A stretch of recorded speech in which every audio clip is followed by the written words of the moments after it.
Wedian kabeh ini, gendreng ini. Lah terus suap di lembaga peradilan sebesar ini, lah kok reneng sing ngerti blas.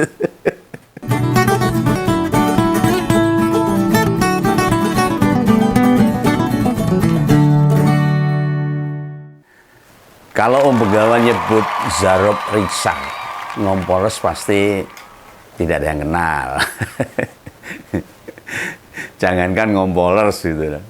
Tapi karyawan pengadilan atau staf biasa, bagian administrasi pengadilan, apalagi Pak Bon dan tukang parkir pengadilan, wis kemungkinan kecil ya kenal.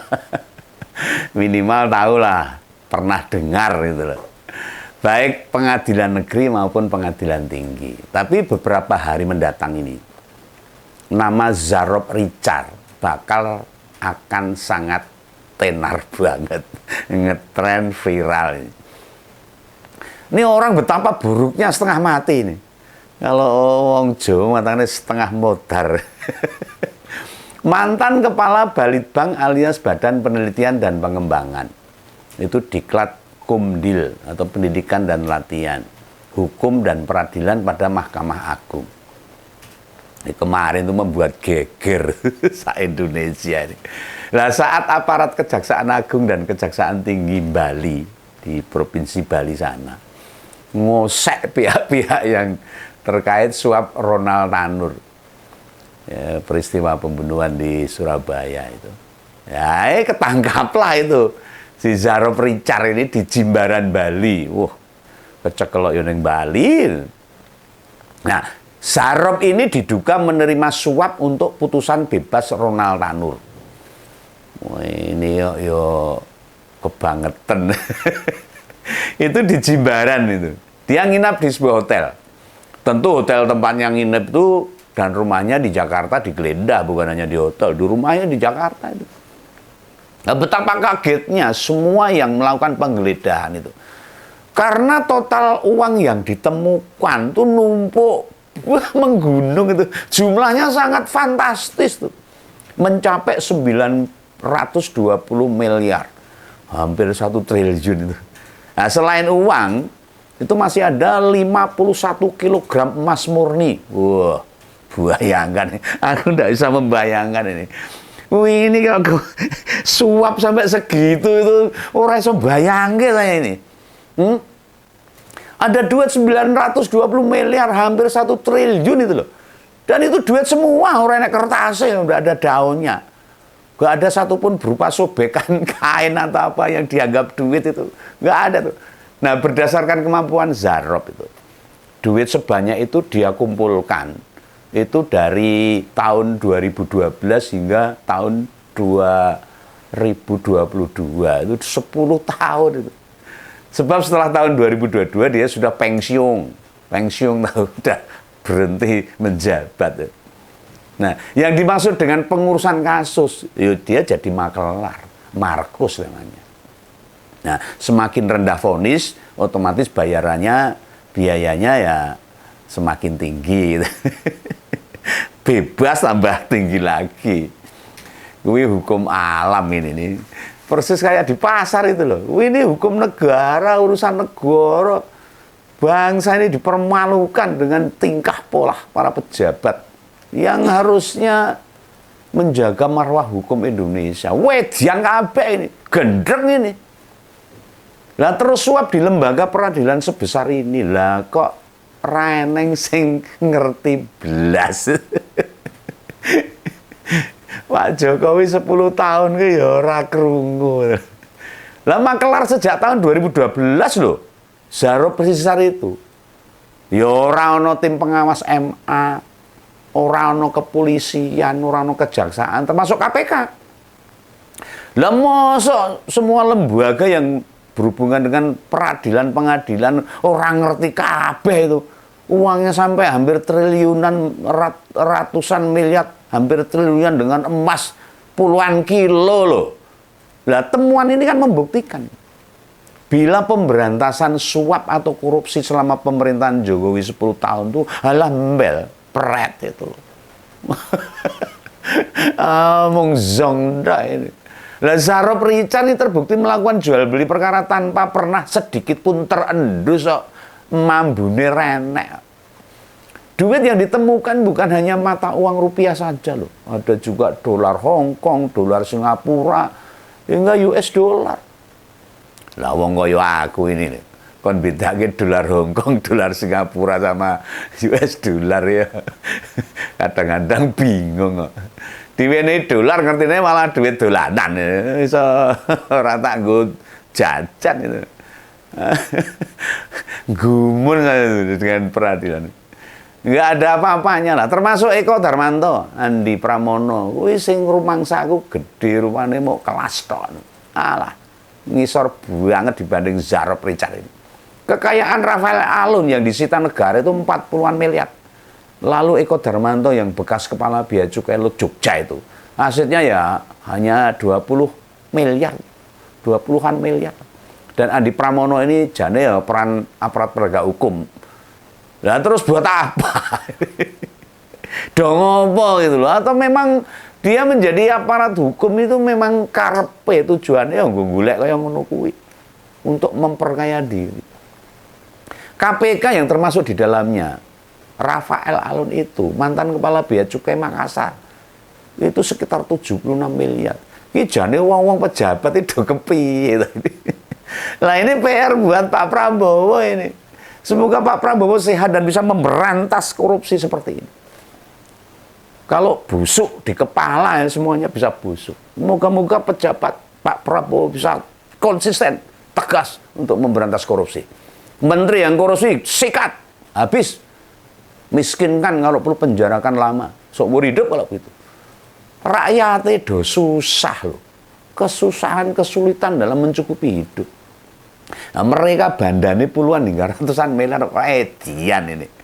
Dan sekelas kepala Balitbank Diklat loh, itu rata-rata diisi orang-orang yang lurus harusnya, yang tekun, suka berpikir jujur atau membuat terobosan-terobosan buat institusinya supaya marwah pengadilan itu bisa kuat, bisa memberikan contoh yang baik bagi masyarakat. Lah malah ya kayak diisi wong-wong buangan, wong orang genang lohi preman ini. Lah wong sing ora disenengi malah justru orang-orang idealis, orang jujur, orang yang punya kredibilitas, integritasnya bagus, malah orang dinggo, orang disenengi. Jadi kayak malah disirah orang kotor begini, repot nih. Di berbagai lembaga peradilan. Iki Balitbank Diklat Mahkamah Agung kok malah ngumpul nih duit mergo ngurusi perkara jadi maklar perkara kasus iki piye. Ini namanya bukan duit ngurus perkara nih, tapi malah gawe perkara. Tahu masanya. Buat masalah. Balitbank kan badan penelitian dan pengembangan, bukan bagian orang kesulitan mesti kasih sumbangan. Enak men ini. Alias meres-meres orang yang berperkara. Wes berperkara itu diperes. Wah, remuk ini. Nah, bila sekelas Balitbank aja, maklar kasus duitnya sampai 920 miliar. Pembegawan kan jadi mikir. Ini cuma analisa, prediksi, kira-kira ini. Lah pejabat Mahkamah Agung yang lain apa ya bersih. Ya moga-moga bersih. Oh iya itu ada emas sampai 51 kilogram loh. Dudu 51 gram. 51 kilogram. Oh, 1 gram itu 1 juta lebih. Oh, berapa miliar itu? Nah, ngompoles kalau pengen tahu. Emas per gram saja ini. Nilainya sekarang itu sudah mencapai ya 1.530.000-an lah. Padahal 1 kilo itu 1.000. Oh, hitung no dewe itu. 51.000 kali 1.530.000. Walah. Ini nek di duit ke. Wis kono hitungan dhewe begawan mumpet. Ini garai muntap ini. Hati masyarakat saya mewakili hati rakyat Indonesia yang marah dengan kelakuan-kelakuan para pejabat di lingkungan lembaga hukum yang kudune harus menjaga, harus memberikan keadilan, malah membuat masalah perkara ini orang ini harus dihukum berat. Tolong nih Pak Prabowo, selesaikan dengan baik agar tidak menjadi presiden buruk bagi keputusan-keputusan pengadilan. Rakyat harus diberikan keadilan, Pak. Nah, ini bukan perkara Begawan meh nyalah-nyalah ke Pak Jokowi, enggak itu. Dia sudah pensiun juga. Tapi semangat pemberantasan korupsi, jargon buat hidup sederhana. Sejak periode pertama Pak Jokowi katakan itu sesuatu yang memperketat semua anggaran, berarti tidak berpengaruh ke institusi-institusi lain, termasuk lembaga-lembaga peradilan. Berarti apa yang diungkapkan Pak Jokowi, keinginan Pak Jokowi pada periode pertama untuk pemberantasan korupsi, hidup sederhana dan sebagainya, tidak bermewah-mewahan, ora pamer, ora digagas. Lah putra-putrane do pamer. Lah anehnya lagi nih, masa orang yang berperkara kok nyetor duit ora sambat blas, ditembak miliaran bahkan puluhan miliar loh. Orang suarane lebih kemana anak istri ngerti suami dan sedulur mereka, hidupnya bergelimang emas serta duit miliaran kayak gitu. Nek duit cash yang ditemukan saja mencapai 920 miliar. Gak sing wis dibelanja iki piro. Orang mungkin nang omah nyimpen duit cash.